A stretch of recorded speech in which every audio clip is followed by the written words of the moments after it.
there. Happy Thursday, everyone. Welcome to So What, the Marketing Analytics and Insights live show. This week it is myself and John.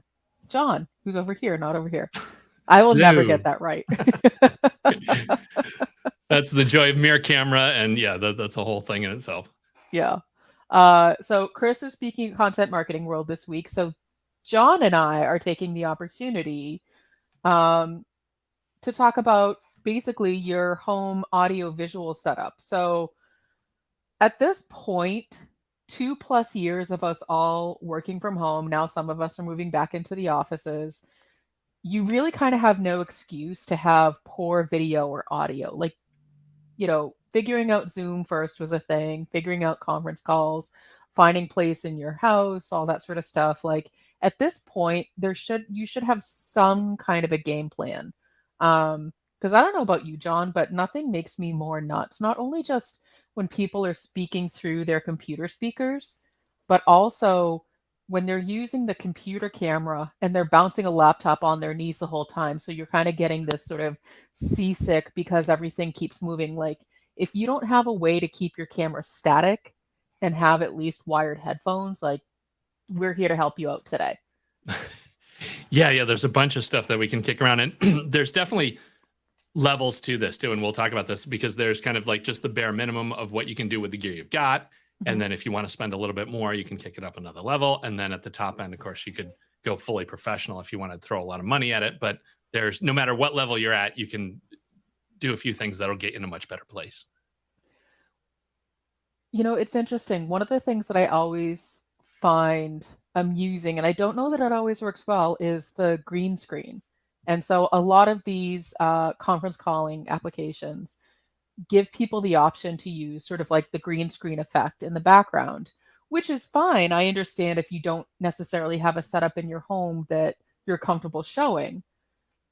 But the problem with the green screen is the second you move, or if you're wearing the wrong color shirt, or if someone walks behind it, then it's distracting from what's happening on the call, which the purpose of the green screen was to not distract from the call itself.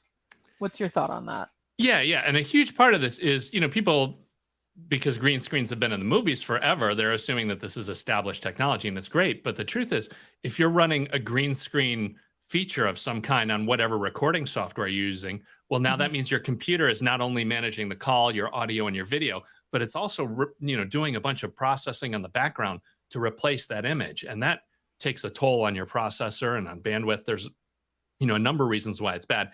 And I've just seen way too many situations where it fails, because you talk about one is when somebody moves, it doesn't move fast enough. And worse yet is it, depending on like what you're wearing or what you've got, you'll see a halo around their ears, or, between their glasses and their face, you'll see the background. And yeah, and it's always when you see somebody and it looks like it's a professional office setting, and then suddenly you move and you're like, oh, wait a minute, they're actually in a basement, or they've got, the garbage all around them. Now you're starting to wonder, like, well, what's going on here? Why do they not just use their regular background? What's the story with that? So yeah, I mean, I would much rather see people with just the green screen up than having a fake background behind that, because it just doesn't, unless you're in a studio and you've got somebody managing that for you, that's not the kind of thing to DIY.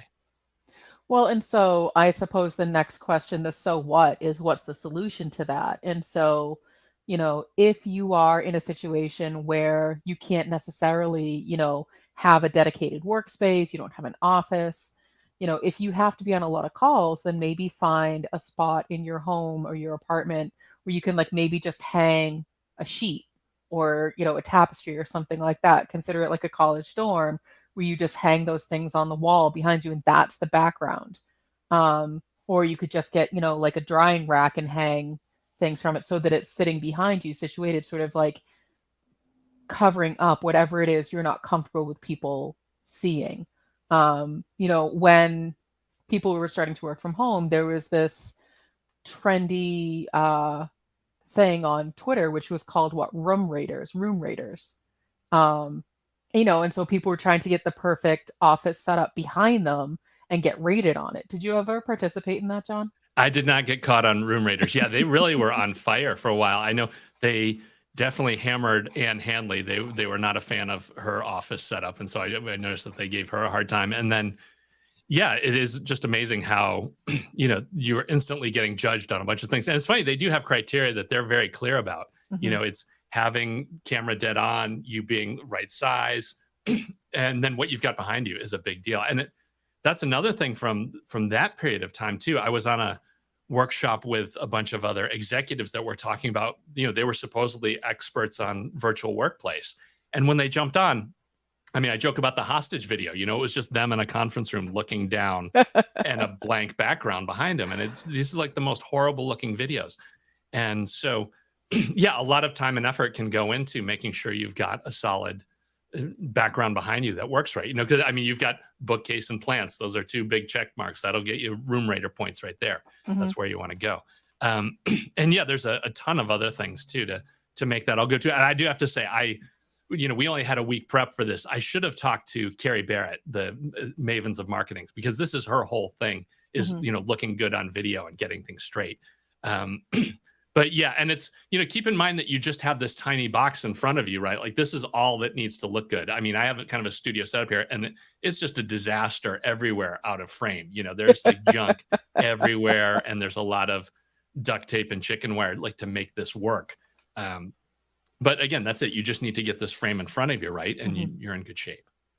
Well, and I feel like that brings us to the camera themselves. And so, one of the things that at least I've seen, and John, you are more of a technophile than I am, but what I've seen is that webcams have become much better quality and much more affordable, to the point where you can get a decent camera for $100 or less that pretty much does what you need. So, quick anecdote, when I was in college a million years ago, I had one of the very first webcams, which basically took a still image every 30 seconds and refreshed it if you had a decent enough internet connection, which was what, like a T1 line.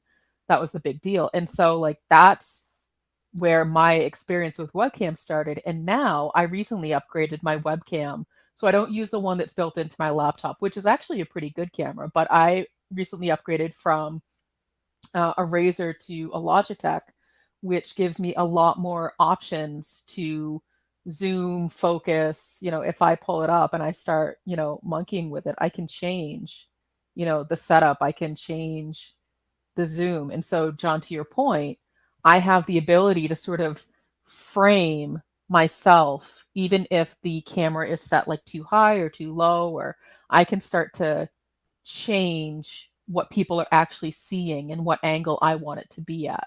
Um, but you've probably tested everything on the market. I know you have when it comes to audio. We're not there yet, but we'll stay on video for a minute.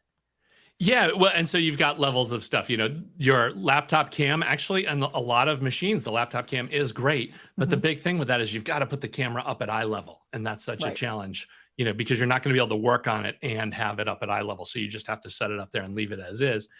And then, yeah, a goal that you want to have is the stat is that you should look like you're about 4 feet away from the person. Like that's the Hmm. optimum engagement size that people are expecting now. And I It, just you, switched to my laptop camera so you can see it's not quite at the right angle and it's a little too low. And so I opted for the second camera, which is here.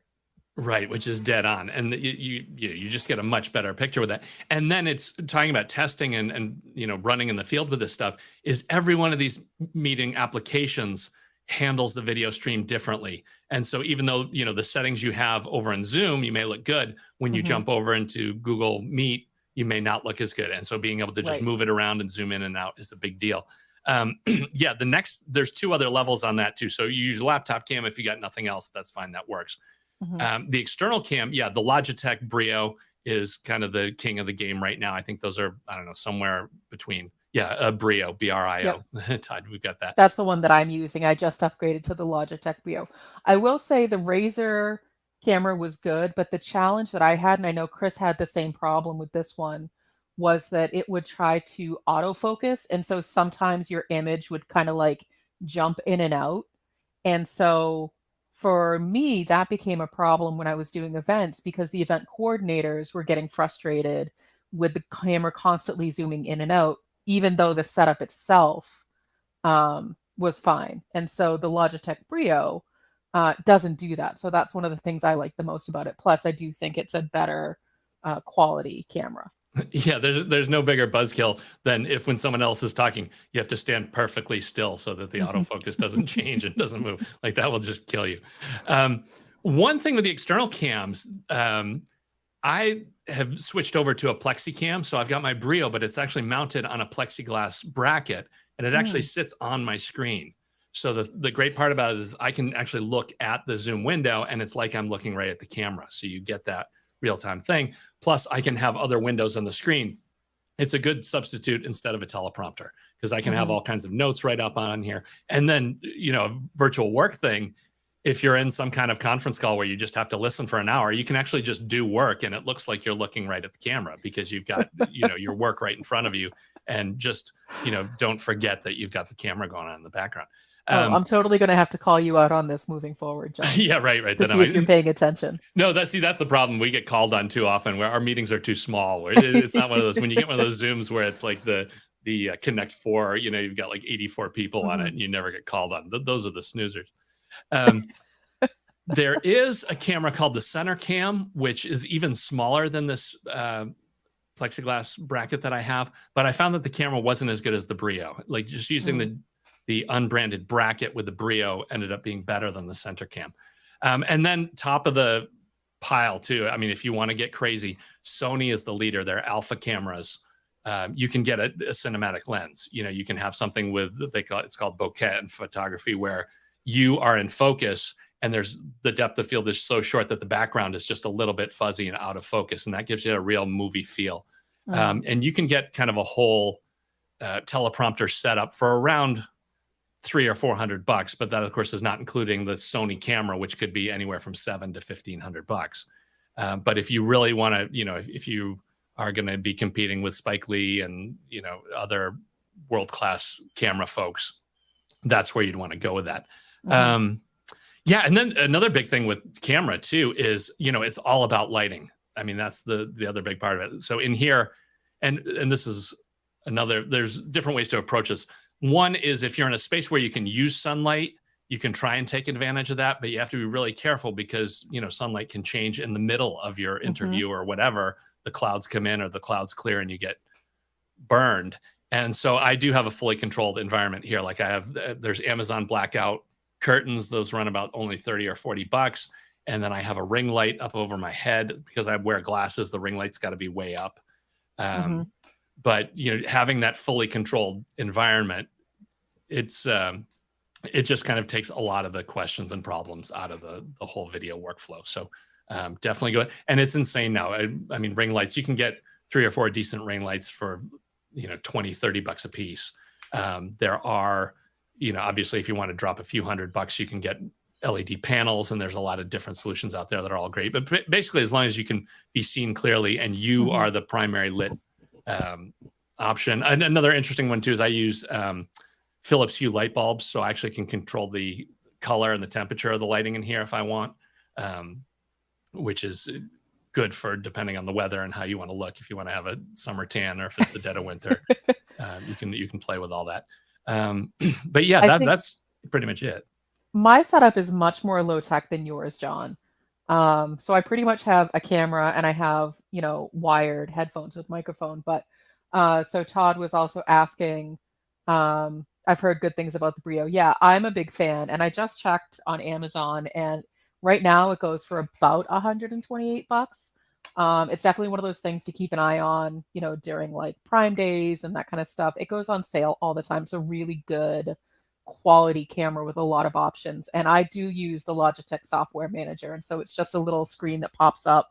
I don't even have to be on a call and it will give me the option to sort of play with the settings, play with the color correction, zoom in, zoom out, adjust. And I can do all of that before getting on a call. But to John's point, having those options, is really handy because every teleconferencing software basically is going to act differently. How I look on Zoom is not how I look on Google Hangouts, is not how I look on Microsoft Teams. And so it's definitely helpful to have that software to manage it. Because when I did have the Razer, I didn't have that option. I couldn't really do anything with the settings other than what the conferencing software was giving me in terms of, you know, autofocus, not autofocus, which apparently didn't work at all. It was still trying to autofocus all the time. In terms of lighting, um, the sun is, you know, can be a problem. So you can't see, I don't know if I can switch my camera, but basically I have a window right directly in front of me. So if I'm facing this way, I'm actually facing my laptop. So I have a window in front of me and I have a window behind me. And so oftentimes, especially during the winter, the sun will come directly in this window. And John and I used to joke about the halo effect that would happen from the window in front of me because everything would start to glow until I was able to sort of rig up basically a big piece of cardboard that I put in front of my window to block out the light while I'm doing you know, live streams, podcasts, that kind of thing. And it really, you know, sort of boils down to what is the purpose of, you know, the video. And so if it's just to check in with someone, you probably don't have to worry about it as much. But for those of us who do live streams and, you know, podcasts that are recorded, that's the kind of thing you want to factor in because, John, to your point, as the sun is changing during the course of your interview or your conversation, it's going to start to mess with things. I had that experience, but also sort of like a little bit extra. A couple weeks ago, I was doing a podcast interview for someone. And during the course of the interview, I didn't have a fan on in my window next to me, and the temperature started to rise. So halfway through the interview, I started to sweat because the room was getting hot and there was nothing I could do because it was all being recorded in one take. And that was just one of those extra things of being on camera that you need to factor in. I would rather be a little bit cold during an interview versus too hot during an interview because I'm not going to sweat when I'm too cold and I can control myself from shaking too much. Yeah, isn't it? And that's something that, you know, from the TV world, you'll hear that, you know, like David Letterman having the studio below 60 degrees, you know, because it's just, you know, that you're going to get hot and because it's either that or you'd have to be lizard blood. You know, there are newscasters that just don't sweat no matter what happens. But yeah, I'm definitely not in that group. So yeah, you've got to try and work it out. And temperature control could be a huge challenge. Mm-hmm. Yeah, so I have a fan that I keep on low next to me, almost sort of like a white noise machine as we're starting to get into like the audio. But it's also just to make sure that things like my office itself, with all this equipment, all the electrical running, can get sort of on the heated side of things. And so that's something to factor in as well. Like it sounds like there's a lot of things to factor, but once you get your setup set in a good way, it is kind of set it and forget it. But you definitely have to factor in lighting. You have to factor in the temperature, the angle of the camera. Those are the things that you want to start with. And then as you get into audio, John, this really is sort of like your bailiwick. This is the thing that you're even most passionate about is making sure that people have good audio. Because I feel like, and correct me if I'm wrong, you can forgive bad video, you can't forgive bad audio. Yeah, that's true. If the audio is annoying, you will lose listeners. You know, people can tolerate kind of crummy video if the audio is okay. But if the audio is annoying or problematic, yeah, that will tend to just kill the content completely. Yeah, and there's you know, there's just so much that goes into that as far as how to get it to be decent. You know, one thing though for everybody is just when you log into a Zoom meeting or a Google Meet or wherever you're at, you always want to go into the settings immediately and check and make sure that you're on the right microphone because we see this all the time. People paying to have great microphones and they don't realize that by default, the meeting software is still using their laptop mic. So they've, you know, spent hundreds on microphones and they're still using the crummy microphone. So that's definitely one thing. And then, yeah, as far as sound from air conditioning or whatever, that's one thing that you can pay to make go away. You know, if you want to buy better gear, you can get some of that out of your sound. But yeah, back down to the lower level too, you know, if you're just using the default stuff, a big thing is, yeah, on most laptops, they do at least support, you know, a 3-pole plug. So you should have earbuds and some kind of either boom microphone or microphone on the cable or whatever, because you really just don't want to be using the laptop microphone. Yes, we've got field demo right there. And that's a perfect setup there because so you don't have the huge headphone cans, like you're not a Mm-hmm. time life operator, and you've got a small boom on that, which is perfect. So the mic is right in front of your face, regardless if you're turning or checking show notes or whatever you're doing, you're Mm-hmm. still on axis. So yeah, that's like right where you want to be. The problem with the laptop, and what's funny is that the meeting software companies have given up on this problem, right? They've come to a point where all this software tends to have anti-echo um, processing, so that if you're talking into your laptop and you're getting feedback, people are talking at you, so it's also coming out of the speakers at the same time, it Mm-hmm. starts to chop off one side or the other. And so you'll be able to notice that if you're recording online sessions, when you have crosstalk, both people talking at the same time, it will automatically duck one or both of the people. And so Mm-hmm. your recording is going to be all messed up because you're not going to be able to hear either of the people. And so, yeah, the thing with that is, at least even if you can't get any kind of microphone, if you have earbuds in, you're Mm-hmm. not going to be getting that echo loop, that feedback loop.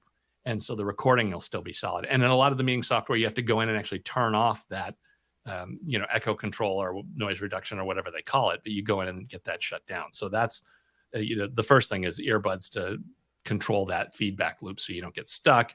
And then, of course, riding the mute button is, can help a whole lot too, and get yourself out of a lot of trouble.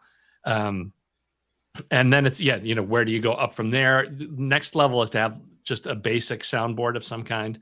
A good one like the Yamaha AG03 is like $100 board that allows you to plug in a studio microphone, so you could get a real microphone. It has every type of headphone jack, so you can use earbuds or over ear or whatever you want to use. You've got your own gain, you've got your own knob, so you can actually make yourself louder or softer. You can control how loud you are. And of course, you get direct monitoring too. You actually hear Mm-hmm. yourself as you talk into the microphone, even though you've got the earbuds on. So those are all things that can really kick it up to the kind of a more professional level. And one thing, if you are stuck, it is fine. Wear one earbud if you just want to hear yourself and still hear your voice. If the earbuds are making it too quiet for you to hear yourself, you can go with one ear. That's fine. Yeah, I think so sort of like as we're moving up from the basic, if you're still using your laptop speakers to hear conference calls, at this point, there's really no excuse. Earbuds, wired headphones, they're so inexpensive. You can even get a really crappy pair for $10 off of Amazon of just headphones, not even the microphone, just the headphones, so that you're not hearing all of that feedback from your laptop speakers. So I'm gonna draw a controversial line in the sand and say you have no excuse to not have a pair of headphones these days. I mean, if you travel, they give them for free. Take those headphones, even though they're not the best quality. You know, plug those into your computer, and you're already going to be sounding better because you're not going to have that feedback of you having to mute yourself while other people are talking, so they get that double audio. Yeah, that absolutely kills the sound. The other thing, if you have cord OCD2 for wired, Amazon sells clips. I mean, the idea is you clip the cable and you have it clipped to the back of your shirt so it can run down the back. If you need an extension cord, you can do that. But that's a good way to, do cord management if you're doing any TV stuff and you need to be called and know what's going on. Yeah, I can't tell you how many times, Sean, that I've forgotten that I'm wearing my headphones and I stand up and immediately get jerked right back down because they are corded. For someone like me, I know you also live in a more rural area, but I live in a rural area where even though my internet is, I'm using an Ethernet cord. I try not to use Wi-Fi when we're recording. It can still cut out.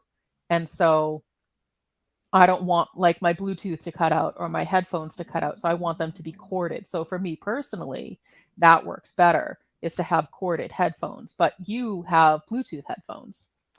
Yeah, you can do Bluetooth. Well, so these are corded though too. This is the same deal. So Oh, this goes up over my ear and then around the back, so you but can't see, tell that. yeah, they look like they're Bluetooth. And so that's a really good trick.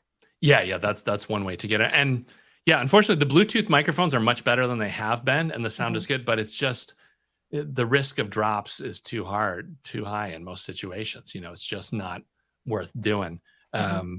Yeah, I love a lot of the Bluetooth gear that's out there, but for recording, it's just easier to go corded. You just have one less thing to worry about in one place in the chain that's not going to break on you. Hmm. Um, So we have a couple of questions about the specific gear. So the first question, what software are we using for this stream? So for this stream, we use StreamYard.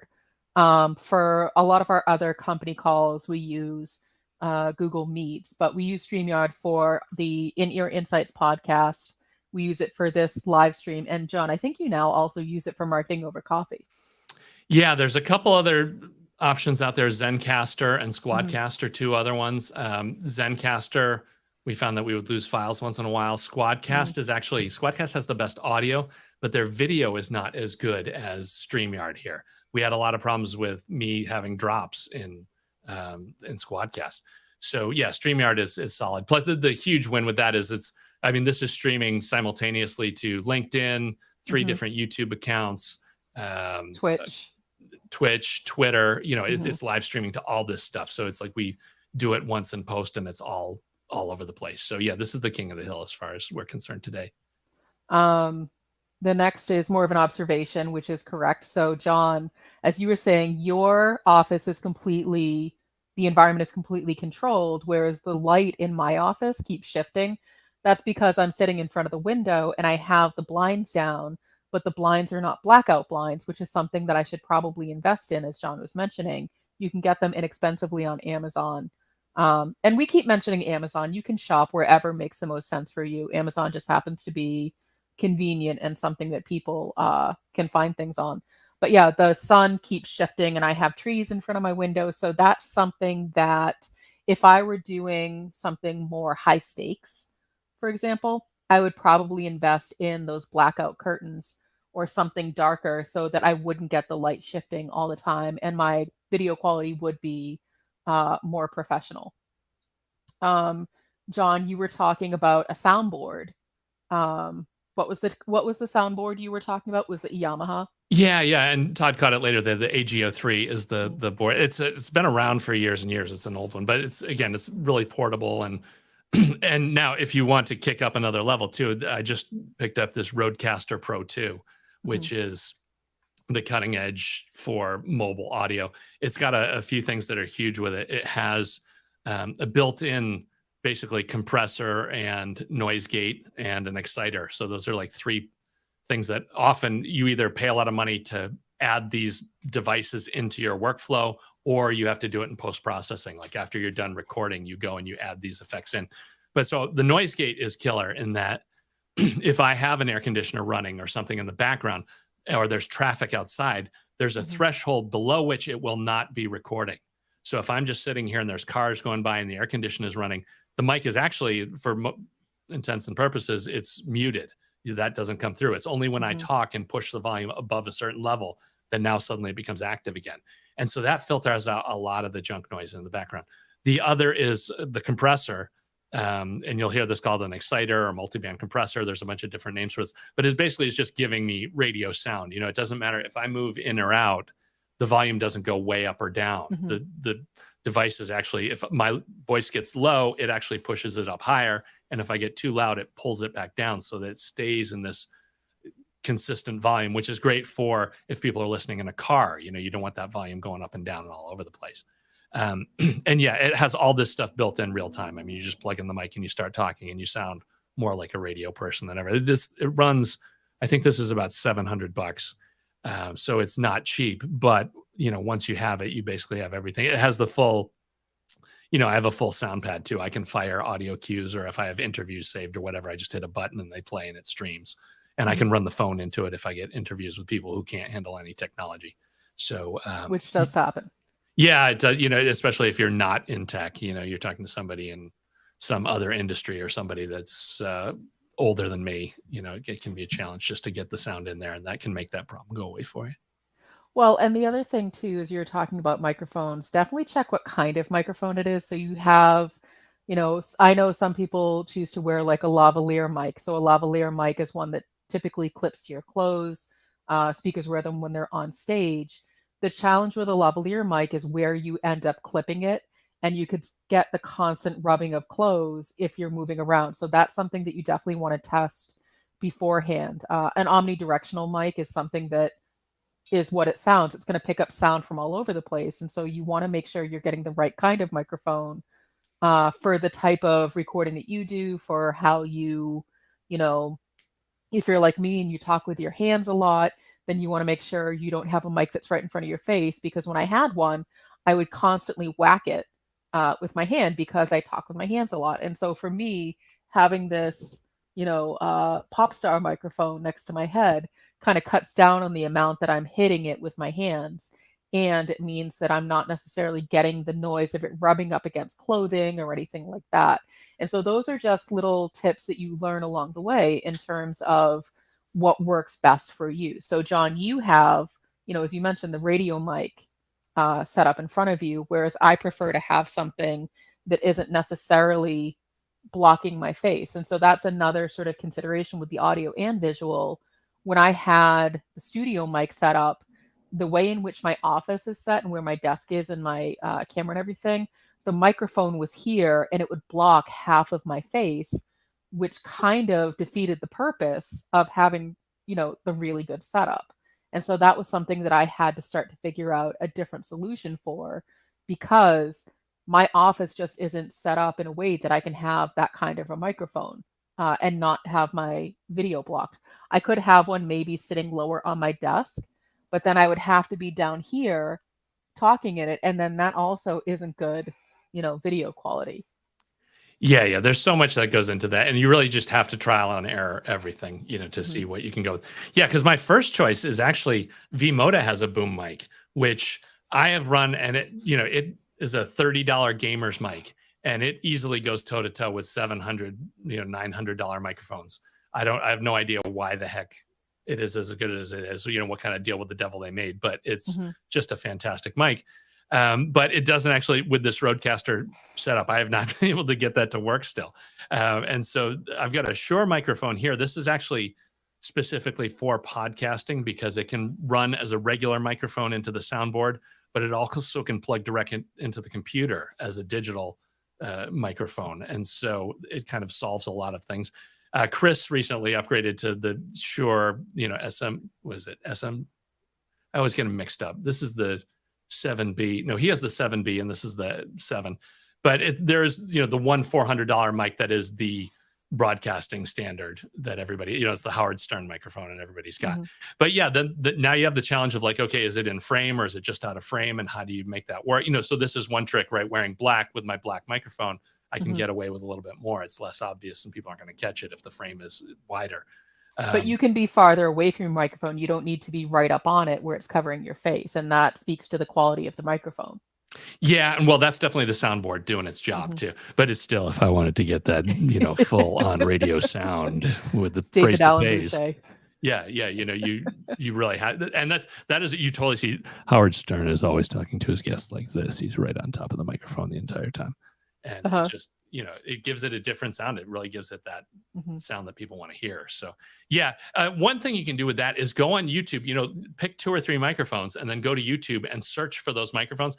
And there's all these people who have done videos of like, okay, here's me on microphone A, here's me on microphone B, here's me on microphone C. And you'll get a feeling for like, okay, so this one sounds, this one sounds a little deeper. This one sounds a little brighter. You'll get a feel for at least what you're getting into. And then there's no substitute for getting them in your own room. But one thing I wanted to hit too, you mentioned, omnidirectional. There's other options. Cardioid is the most common one where it's kind of catching just in front of the mic and it rejects sound from the other side. With a lot of microphones, you have to crack the manual, or if you're not even going to crack the manual, at least grab the microphone and put on your headphones and take and talk in different places all around it and see how it sounds and where it works. Because like, for example, the Yeti is a huge popular microphone for a lot of podcasters and other people. That actually has 3 modes. Like there's a mode where you can talk into the front. There's a mode where 2 people can talk into both sides. And there's a mode that's omnidirectional that captures everything. And so make sure you've got the right, of course, make sure you've got the right of those 3 selected, and don't be the goober that talks into the top. If you have a side address microphone and you're talking into the top, that's when we see people with their podcast headshots and they're talking into the top, and that like, this person just, does not get it. Well, and I think, so we've been talking a lot about the different tiers. And so, John, as you're talking more about this more expensive equipment, that equipment doesn't make sense for everyone, but it does make sense if you're doing a lot of audio content, if you're doing a lot of interviews, if you're doing a lot of podcasting, then I think it absolutely makes sense for you to invest in those more expensive pieces. Definitely get the soundboard. But if you're mostly just sitting on Zoom calls all day for just, internal things, one-on-ones, team meetings, an inexpensive headset like the one that I'm wearing that has the earbuds and the microphone attached that still gives you sort of free reign to not bump into things is perfectly acceptable. The camera, like I said, it was about $130 off of Amazon. Your laptop camera is perfectly fine as long as you have it set up in such a way that it's not, looking up your nose, that it's still and not bouncing, while you're talking. That's perfectly acceptable. And so the big thing that you want to try to avoid is having people say, "Can you hear me now?" Because so John, you mentioned sort of as we were talking, the first and foremost is make sure that even if you buy all of this fancy equipment, make sure that you're checking the settings on, Zoom or Google or StreamYard to make sure you're even catching the right pieces of equipment. That's probably, we all make that mistake. We all do it. Chris, depending on what he's doing, switches cameras, switches microphones, switches headsets. And half the time, as we're getting set up for a call, it's Chris, I can't hear you. Chris, you're muted. Chris, are you talking? And so it's just a matter of making sure you're using the right equipment at the right time, but that the settings within the software are also catching it. Yeah, have your green room routine, before Mhm. you go on when you log in, you've got a chance to go in the settings there, look at yourself, see how you Yep. sound, do sample recording if you can. Mhm. Because you don't want to be that guy. I think another pro tip, and this is, an inexpensive investment as well, especially if you're like us and you're working from home all the time, and maybe there's, kids running around, dogs barking, partners, clattering dishes. Invest in a little, and they're not big, like a little white noise machine that you can stick right outside the door of your office, or, like 5 or 6 feet away from wherever it is that you're working, just to start to filter out that background noise if you don't have the kind of filter that John's talking about with the soundboard, with the more expensive microphone. A little white noise machine can filter out some of that noise. Yeah, and even if it's paper, have your on-air light, tell your family to go away, or even give them money to go get ice cream so they're not in the house. But yeah, controlling the environment is huge. Hmm. So, John, any other pro tips before we start to wrap up today's episode? No, I think we covered most of the stuff. We'll throw some links to your microphone, and I Mhm. can throw to the Rode. Definitely feel free to reach out if you got any questions about any gear in the pile, because we love getting into that. And it's been good to go over some of the stack, and always happy to talk more. Yeah, and as people have probably noticed, the light in my office has changed during the course of this conversation because the position of the sun has changed. And that's something that, like I said, if I was doing something more high stakes, I would probably work harder to control. I might have a desk lamp, or I might use the overhead light, which is actually pretty terrible. Um, but those are things, John, as you're saying, have that green room experience. Make sure before every call, if you can, set up 5 minutes before, make sure you're checking it, all the lighting, everything, because, this is all we have for a lot of us is you don't get that, human interaction in an office. And so you're trying to make those connections through the conference calling. And so you want to make sure that people aren't distracted by whatever the heck else is going on, that they can focus on you and what you're saying. That sounds good. No, that's where you want to be. All right. Well, that is it for this week. So we will see you next Thursday at 1 p.m. Eastern for another episode of So What? Thanks for watching today. Be sure to subscribe to our show wherever you're watching it. For more resources and to learn more, check out the Trust Insights podcast at trustinsights.ai/TI podcast, and a weekly email newsletter at trustinsights.ai/newsletter. Got questions about what you saw in today's episode? Join our free Analytics for Marketers Slack group at trustinsights.ai/analytics for marketers. See you next time.